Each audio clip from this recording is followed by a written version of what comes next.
जय गुरु जी, शुक्राना गुरु जी, मेरी प्यारी संगत जी, गुरु जी का अनंतम अनंतम शुक्राना, लख लख बार शुक्राना, हर चीज़ दा शुक्राना, हर सांस दा शुक्राना। संगत जी, गुरु जी कहते हैं कि मेरे भेजे हुए सत्संग को इग्नोर मत किया करो, क्योंकि हर सत्संग में तुम्हारे लिए एक ऐसी दवाई होती है, एक ऐसी ब्लेसिंग होती है, एक ऐसी चीज़ होती है जिस चीज़ से ही आपका कल्याण होना है। आपको तो पता ही नहीं मैं आपके कितने कष्ट तो सत्संग सुनते सुनते ही कटवा देता हूँ, लेकिन फिर भी आप सत्संग को इग्नोर करते हो। मैंने टेलीपैथिक का रास्ता इसलिए बनाया है ताकि मैं हर संगत के घर में जाके उससे बात कर सकूं। जो भी आपके दिमाग में क्वेश्चन चला उससे से रिलेटेड आपके पास टाइटल्स आते हैं। अगर ब्लैक मैजिक के आ रहे हैं, बीमारी के आ रहे हैं, किसी भी चीज़ के आपके पास टाइटल आ रहे हैं तो संगत जी उसे सुनिए, क्योंकि उसमें आपका इलाज है। तो आइए सत्संग को शुरू करते हैं गुरु जी के मंत्र जाप के साथ। ओम नमः शिवाय, शिव जी सदा सहाय। ओम नमः शिवाय, गुरु जी सदा सहाय। जय गुरु जी। जय गुरु जी। संगत जी ये इस चैनल पर मैं अपने काफी दिन से, शायद जनवरी से, हाँ जी, सत्संग शेयर कर रही हूँ। बट पहले तो मेरे सत्संग अपलोड हो जाते थे, बट अभी काफी टाइम से, शायद 21 जनवरी के बाद से मेरा कोई सत्संग शेयर नहीं हुआ है, अपलोड नहीं हो पाया, मतलब यूट्यूब पर। तो शायद से ये गुरु जी की मर्जी होगी, जब उनकी मर्जी होगी हो जाएंगे। मैंने पहले कई और चैनल्स पे भी करती थी, तो वहां पर संगत जी ऐसा है कि बाउंडेशन डाल देते हैं टाइम की, कि 10 मिनट से कम नहीं होना चाहिए, छोटा नहीं होना चाहिए, बड़ा मतलब ऐसे। तो अब आप ये बताइए कि गुरुजी जो हमें ब्लेसिंग्स देते हैं या उनका शुक्राना कोई हम नाप तोल कर करेंगे क्या? मुझे ये समझ में नहीं आती बात। लोग ऐसी बाउंडेशन डाल देते हैं कि जी इतना लंबा सत्संग होगा तो ही डालेंगे, छोटा सत्संग होगा तो हम नहीं शेयर करेंगे। अब ये तो गुरुजी का शुक्राना, मैं कभी भी संगत जी अपना सत्संग जो शेयर करती हूँ लिखती नहीं हूँ, ना कुछ और करती हूँ। मैं जो मेरे मन में आता, जो गुरुजी उस टाइम बुलवाते मैं वही बोलती हूँ। तो अब उसमें टाइम लिमिट मुझे नहीं मालूम कि मैं टाइम लिमिट कैसे सेट करूं। तो पता नहीं लोग ऐसे क्यों करते हैं। तो मेरे काफी दिन से, अब 21 जनवरी के बाद से इस चैनल पर भी मेरे सत्संग अपलोड नहीं हुए। वो तो चलो मैंने छोड़ दिया, गुरुजी की मर्जी होगी, जब वो चाहेंगे तब हो जाएंगे, उसकी कोई टेंशन नहीं है। बट मैं एक बात बता रही हूँ कि कई चैनल्स पर लोग ऐसी बाउंडेशन डाल रखे हैं, तो अब हम चाहकर भी अपने सत्संग, कई बार छोटे होते सत्संग, कई बार बड़े होते, कई बार अच्छा खासा लंबा हो जाता है सत्संग, कि भी अब हम, वो हमारे हाथ में नहीं है। मैं इतना जानती हूँ कि जो गुरुजी की मर्जी होती है, जितना बड़ा सत्संग गुरुजी करवाना चाहते हैं हमसे, वो उतना ही होता है। हम उसे सेट करके नहीं कर सकते कि हमें 5 मिनट का करना है या 10 मिनट का करना है, इसी में बोलना है, या इतनी लिमिट है तो इतना ही बोले, वो नहीं होता संगत जी। तो मुझे समझ नहीं आता वो ऐसे अंकल आंटी ऐसा क्यों बाउंडेशन डाल देते हैं। जो भी, ये तो दिल का भाव है कि गुरु जी के प्रति हमारा शुक्राना है, या जो भी हम सत्संग शेयर करते हैं वो तो एक दिल का भाव है। कोई हम ये तो है नहीं कि भाई लिमिट सेट करके बैठे हैं कि इतना ही शेयर करेंगे, इससे ज्यादा नहीं करेंगे। तो मैं चाहती हूँ कि उनको भी थोड़ा सा समझना चाहिए। आज मैं अपना सत्संग शुरू करती हूँ संगत जी। मैं अपना कल का, मतलब मंडे का, 18 मार्च का सत्संग शेयर करती हूँ। तो अभी कल जैसे मेरे थोड़े हेल्थ इश्यूज चल रहे हैं, मैंने अपने पिछले सत्संग में शेयर किया था, तो गुरु जी की मतलब जब मर्जी होगी वो अपने आप ठीक कर देंगे। मैं जल प्रसाद लेती हूँ, लंगर प्रसाद अपना घर में, बड़े मंदिर जाना चाह रही हूँ लेकिन अभी मेरा हो नहीं पा रहा। सितंबर के बाद मैं जा नहीं पाई हूँ। वो जब गुरु जी की मर्जी होगी तो वो अपने आप बुला लेंगे। अभी मेरा जाने का ऐसा मौका बन नहीं पाया। मैं बहुत बार सोचती हूँ, मेरी बेटी और मैं, मेरे अंकल जी मना कर देते हैं, दूर है, ये है, वो है, या इस तरह से टाल देते हैं कि मैं भी चलूंगा, तो इसलिए रोक देते हैं। समझ नहीं आता संगत जी। तो मैंने तो गुरु जी को अरदास लगाई हुई है कि गुरु जी मैं आपके बड़े मंदिर आना चाहती हूँ, प्लीज आप मुझे जल्दी से जल्दी बुलाओ। अब देखते हैं संगत जी गुरु जी कब बुलाते हैं। मैं आपको कल का अपना 18 मार्च का सत्संग शेयर कर रही थी। मैं कल हॉस्पिटल गई थी डॉक्टर को अपनी रिपोर्ट्स दिखाने, और सारे टेस्ट कराए थे, उनकी रिपोर्ट्स थी। तो मैं गुरुजी को बोल कर गई थी, आप साथ चलो गुरुजी। तो हमें रास्ते में जय गुरुजी लिखा मिला कई जगह। और तो और संगत जी, हॉस्पिटल में जब मैं मेडिसिन की लाइन में लगी थी, मुझे वहाँ एक आंटी खड़ी मिली। उन्होंने गुरुजी का ब्लैक चोले में स्वरूप है, वो लॉकेट स्वरूप पहना हुआ था, हाथ में ब्रेसलेट स्वरूप था। मैं उनसे बात करना चाह रही थी, पर मुझे समझ नहीं आया मैं कैसे बात करूं क्योंकि मेरे हस्बैंड अंकल पास में ही घूम रहे थे, फोन पर बात कर रहे थे। तो शायद उनको अच्छा नहीं लगता है ऐसे मैं किसी भी से बात करूं या कुछ। मैं सोच कर ही रह गई। मैं उनसे जय गुरुजी बोलकर बात करना चाह रही थी, और मैं उनसे बोलना चाह रही थी कि आप ब्रेसलेट स्वरूप या लॉकेट स्वरूप कहाँ से लिया आपने, ये गुरुजी की ब्लेसिंग मुझे भी चाहिए थी अपने बेटे के लिए। तो मैं सोचती ही रह गई। वो आंटी 2 मिनट रुकी और फिर मेडिसिन की लाइन में कुछ बात की और वो चली गई। फिर मुझे वो दिखे नहीं। तो फिर भी मैंने शुक्राना गुरुजी बोला कि उनके थ्रू ही सही मुझे गुरुजी के स्वरूप के दर्शन हुए। फिर आते टाइम हमें कई जगह जय गुरुजी लिखा हुआ मिला, तो उसके लिए भी शुक्राना किया। और हाँ संगत जी, कल मुझे छोटी सी येलो कलर की बटरफ्लाई भी दिखी रास्ते में, बहुत सुंदर बटरफ्लाई। मैंने तब भी हाथ जोड़कर जय गुरुजी शुक्राना गुरुजी बोला। तो गुरुजी ये जताते हैं कि मैं हर पल हर टाइम तुम्हारे साथ हूँ मेरे बच्चों। मैं मतलब अपनी ब्लेसिंग देते हैं कि हर टाइम तुम्हारे साथ हूँ, तुम जहाँ भी हो वहां मैं हूँ। तो ये तो गुरुजी की सच में ब्लेसिंग है। और मुझे रोज ही बटरफ्लाई के रूप में दर्शन दे रहे हैं गुरुजी। कई दिन से जो मैसेज आए थे गुरुजी के कि तुझे बटरफ्लाई के रूप में दर्शन दूंगा, तो वो सच आए थे। और मुझे डेली दर्शन होते हैं गुरुजी के बटरफ्लाई के रूप में। तो उसके लिए भी मैं अनंतम अनंतम शुक्राना करती हूँ। और एक मेरे सॉरी संगत जी, माफ करना, मेरे बेटे के लिए गुरुजी का मैसेज आता रहता है कि वो गलत संगत में उसके दोस्त उसको फंसाएंगे। तो मैं तो गुरुजी को कहती हूँ, गुरुजी अब उसके दोस्त फंसाए या कुछ हो या वो गलत संगत में, मुझे नहीं मालूम। जो करना है आपने करना है, आपके बच्चे हैं, हम सब आपके बच्चे हैं, वो भी आपका बच्चा है। आपने देखना, आपने उसे बुरे लोगों से दूर करना है। अगर कोई कुछ उसके साथ गलत करना भी चाहता है तो वो आप उसके साथ हो, आप होने नहीं दोगे, मुझे विश्वास है। तो इसलिए मैं फिक्र नहीं करती, मैंने तो आपके ऊपर छोड़ा हुआ है। आपने करना है जो करना है, आपने उसकी रक्षा करनी है, आपने उसका ध्यान रखना है। मैं तो उसके पीछे पीछे घूम नहीं सकती, पर आप तो अंतर्यामी हो, आप तो सबके मन की बात जान लेते हो, आप कहीं भी आ जा सकते हो। तो गुरुजी आपने उसके अंग संग रहना, उसकी रक्षा करनी है, उसका ध्यान रखना है, बुरे लोगों से उसको दूर रखना है। मैंने तो सब आपके ऊपर सौंपा हुआ है, जो करना है आपने ही करना है गुरुजी। अब इसी के साथ मैं अपना सत्संग को विराम देती हूँ। ओम नमः शिवाय। शिव जी सदा सहाय। ओम नमः शिवाय। गुरु जी सदा सहाय। गुरु जी प्लीज प्लीज प्लीज आप मुझे जल्दी से अपने बड़े मंदिर बुलाओ। मैं जाना चाहती हूँ आपके बड़े मंदिर, आपकी ब्लेसिंग्स लेना चाहती हूँ।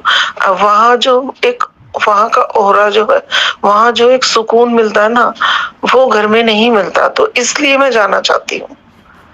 प्लीज गुरुजी जल्दी से जल्दी आप मुझे वहाँ बुलाओ। शुक्राना गुरुजी। ओम नमः शिवाय। शिव जी सदा सहाय। ओम नमः शिवाय। गुरु जी सदा सहाय। जय गुरु जी। शुक्राना गुरु जी। आज गुरु जी के पावन चरणों में मेरा फिर से ये शुक्राना सत्संग अर्पित है। अभी जैसे काफी दिन से मैसेज आ रहे थे गुरु जी के कि होली से पहले की होली पे ध्यान रहना, काली क्रिया होगी और ये वो, तो मैं उसको इग्नोर कर रही थी। पर फिर एक बार मेरे साथ यही हुआ कि जो आता है वो अपने लिए ही होता है। और लास्ट तक के दिन मेरे भारी निकले सर, अजीब सा भारी, और मेरे को काफी सर में जकड़न।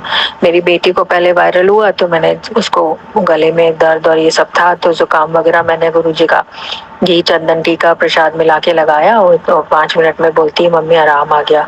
फिर उसके बाद मुझे हुआ तो मैंने, मेरी बेटी को हुआ छोटी वाली को, मैंने उसको भी लगाया, उसके भी ठीक हो गया, दवाई दी हल्की सी बस। और फिर मेरे को हुआ तो इतना भारी 3-4 दिन बस मेरे ऐसे निकले हैं कि मैं क्या बताऊं। तब मुझे याद आया एकदम से कि अरे गुरुजी के मैसेज में आ रहा था कि होली कह रहा हूँ, क्योंकि हमारा परिवार को इस तरह करा गया तो है ही है करके। तो वो होली पे फिर वही लोग बहुत अच्छी तरह आए मिलने, लेकिन मैं अच्छी तरह मिली सब कुछ, लेकिन उस वक्त मेरा सर बहुत भारी था होली वाले दिन, मेरे से उठा ही नहीं जा रहा था। तो मैं समझ गई थी कि गुरुजी का मैसेज था, लेकिन अपने को कोई भी आया है तो उसका स्वागत करना है। गुरुजी साईं बाबा ने हमेशा यही सिखाया है। तो अच्छी तरह से मैंने किया और होली वगैरह हमने हैप्पी होली रंग वंग लगाया और वो लोग फिर उसके बाद थोड़ी देर में ही चले गए।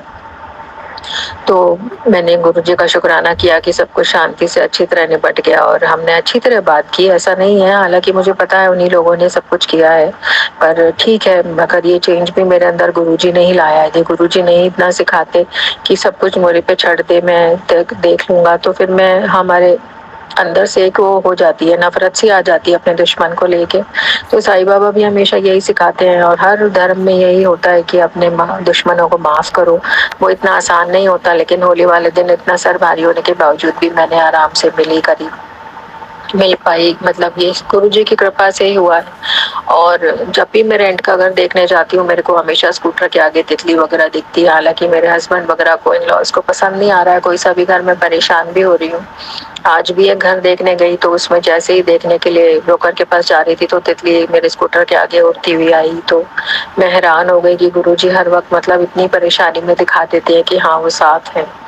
कुछ इंडिकेशन, जैसे हमारा कॉमन बिजली वाला, बिजली पंखे ठीक करने वाला आता है, तो उसने भी बोला कि भैया की बस परेशान बहुत हैं और सिर्फ लड़का ही हुआ है उनका दूसरी शादी से, लेकिन वो दुखी बहुत है, ऐसा इंडिकेशन आया। तो मैं उस दिन एकदम हैरान हो गई सुन के कि मतलब इतना होने के बावजूद भी ये कि गुरुजी की तरफ से एक इंडिकेशन आया है कि शायद उनका झुकाव मेरी तरफ है, मेरे साथ हमारा घर वापस बस सकता है। एक उम्मीद की किरण जागी जो बिल्कुल भी खत्म हो गई थी, क्योंकि मैंने कहा कि भाई उनको लड़के का चाव था तो हो गया, अब क्या करें, मेरे पास तो 2 बेटियां हैं। तो उसने इस तरह बोला कि नहीं बस यही हुआ है, आपके बारे में भैया सोचते हैं ये। तो मैं बहुत ज्यादा खुश हो गई थी उस दिन, पर उसके बाद से अभी तक कोई रिस्पांस नहीं आया। हालांकि मैं रेंट का घर ढूंढ रही हूँ और बीच में मेरी जो परसों मेड के बच्चे के लग गई, तो उसने बोला कि वो काम पे आई, लेट आई, लेकिन कह रही थी उसके पैर में लग गई, मैं कपड़ा बांध के आई, तो वो खाना बनाती रही। फिर गुरुजी ने मेरे को थॉट डाला कि अरे यार कोई बेचारा गरीब परेशान है, पता नहीं मेरे मन में क्या हुआ।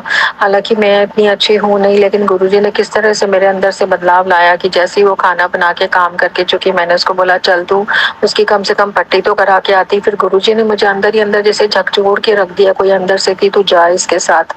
तो मैंने उसको बोला कि चल मैं चलती हूँ, और मैं डिस्पेंसरी, हालांकि 3 बज रहे थे, डिस्पेंसरी कोई खुली होगी तो देखेंगे। फिर उसने अपने घर के एक पास वाली बोली कि वो मेडिकल शॉप शायद खुली होगी, तो मैं वहां स्कूटर पे बिठा के उसको ले गई, उसके बेटे को लिया। उसके पैर में चोट, कांच चुभा हुआ था, खून बह रहा था, तो हमने उसकी पट्टी कराई और फिर वापस आई। तो मैं पैसे नहीं ले गई थी, फिर मैं घर वापस आई पैसे लेने के लिए, पैसे लेके गई तो वो खुश हो गई कि आप दोबारा क्यों आ गए। मैंने कहा नहीं, मुझे लगा अभी तो परेशान हो रही है। तो मतलब ये सब मुझसे करवाने वाले सिर्फ गुरुजी हैं। गुरुजी नहीं होते तो मेरे को जैसे बैठे बैठे किसी चीज ने अंदर से हिला के रख दिया कि तू जा, तू कर उसकी मदद। तो मेरे को इतना अच्छा लगा उस दिन, मैं बहुत ही अच्छा लगा। और अगले दिन मेरे पास एक पुरानी कंपनी के उससे जॉब में जिसमें ट्राई कर रही थी, 2-3 लोगों को मैंने बोला था अपने पुरानी अप्रोचेस को, उनका कॉल भी आया और कॉल आया, इंटरव्यू के लिए गई, फाइनल भी हो गया। हालांकि मैं जा नहीं पाई आज ज्वाइन करने, क्योंकि जब से ये होली का वायरल वगैरह हुआ है, पता नहीं काली क्रिया क्या है, भगवान जाने, गुरुजी जाने, हम तो जल जन टीका प्रसाद लगाते, और उसकी वजह से मैं ज्वाइन नहीं कर पाई। आज मुझे ज्वाइन करना था, लेकिन अब मंडे को मैंने ज्वाइनिंग मांगी है उनसे, तो ये हो गया अभी तक। गुरुजी इसका अनंतम शुक्राना। बस मेरा घर परिवार, मायके की तरफ से शुक्राना, भाई भाभी भाई बहन, हालांकि हमारे रिश्ते बिगड़ गए थे लेकिन वो सब ठीक ठाक हैं। जो भी सत्संग में सुनती हूँ सब उनके लिए भी सुन लेती हूँ कि उनके भी कष्ट कट जाएंगे। माता पिता, भाई बहन, सास ससुर, पति, सबके साथ अच्छा हो जाए। ननद वगैरह के साथ तो अच्छा हो ही रहा है धीरे धीरे। और अभी वो मेरी बेटी की जन्मदिन 18 तारीख को भी आई थी, तब भी हमने बहुत अच्छी तरह उनको खाना वाना, वो कह रही थी बेटी बस केक वेक ला के ना कि नहीं हम चलेंगे, हमें वॉमिट जैसी आ रही है, तो उनको भी मैंने इलायची सौंफ वगैरह दिया। फिर मैंने खाना पैक करके दिया कि आप ले जाओ। उनकी एक बेटी नहीं आई थी, एक आई थी साथ में, तो वो भूखी मर रही होगी, वो बोल रही थी। मैंने कहा तो खाना तो बना रखा है, आप ले जाइए। तो पहली बार वो मानी और लेके गई, तो ये बहुत बड़ी बात है मेरे लिए। गुरुजी इसका अनंतम शुक्राना। मैं चाह ही रही थी कि जितने रिलेशंस खराब हुए हैं, भले ही ब्लैक मैजिक या जो भी हुआ है, मैं नहीं जानती, ये सब बस जो भी मेरे कर्म है वो क्षमा हो जाए और सब रिलेशंस अच्छे हो जाएं उनकी तरफ से भी पॉजिटिव रिस्पांस कहीं से तो आ ही रहा है, तो चाहे बिजली वाले के थ्रू चाहे कैसे भी वो छुप छुपा के कर रहे हैं मैनेज। तो हालांकि वो अपने घर पे नहीं डिस्क्लोज करना चाहते, लेकिन जैसे भी हमारी मदद कर रहे हैं, बच्चों की फीस वगैरह दे रहे हैं, इसका अनंतम शुक्राना गुरुजी। नहीं आते आप इस तरह, आप और साईं बाबा की मदद नहीं मिलती तो मैं कुछ भी नहीं कर पाती, कहीं भी नहीं स्टैंड कर पाती गुरुजी। इसका अनंतम कोटि शुक्राना गुरुजी। ये मेरी छोटी छोटी नहीं है, बहुत बड़ी बड़ी चीजें हैं जो मैं आपके चरणों में आप ही ने दी और आप ही को अर्पण कर सकती हूँ। बस अब और क्या कहूँ गुरुजी। अब अपने अगले सत्संग की तैयारी करती हूँ। ओम नमः शिवाय। शिव जी सदा सहाय। ओम नमः शिवाय। गुरु जी सदा सहाय। जय गुरु जी। शुक्राना गुरु जी। अनंतम कोटि शुक्राना गुरु जी। अपने चरणों में इसी तरह बनाए रखना गुरु जी। हर सांस का, हर पल का शुक्राना गुरु जी। मेरे बच्चे ठीक ठाक पढ़ रहे हैं। मेरे बच्ची छोटी वाली बेटी का आज रिजल्ट आया है, वो भी अच्छा आया है गुरु जी। अनंतम शुक्राना। हमारे हस्बैंड ने हमसे टच बना के रखा है, इसका अनंतम शुक्राना। नहीं तो गुरुजी हम कहाँ जाते। ये मदद आपके और साईं बाबा की तरफ से नहीं आती। कैसे भी मेरी गड्डी को खिसका रहे हो आप गुरुजी, मैं जानती हूँ, मैं समझती हूँ, लेकिन मैं अपना वही है ना, ह्यूमन बीइंग हूँ तो वो भी छोड़ देती हूँ आज कई बार। उसके लिए सॉरी गुरुजी। बार बार रोज पता नहीं कितनी बार सॉरी बोलना पड़ेगा, क्योंकि ये होता है मेरे साथ। पर फिर भी आप जैसे एक आस बनाए रखे हो एक की, तो हिम्मत मत हार। आज भी जब तितली मेरे स्कूटर के सामने आई तो मुझे लगा कि उम्मीद है गुरुजी कि मेरा घर बस जाएगा। बस गुरुजी इतना ही बाकी है मेरे मन में आस। और क्या बोलूं गुरुजी, आपके चरणों में अनंत कोटि शुक्राना गुरुजी। ओम नमः शिवाय। शिव जी सदा सहाय। ओम नमः शिवाय। गुरुजी सदा सहाय। जय गुरुजी। शुक्राना गुरुजी। अब मैं अपने अगले सत्संग की तैयारी करती हूँ।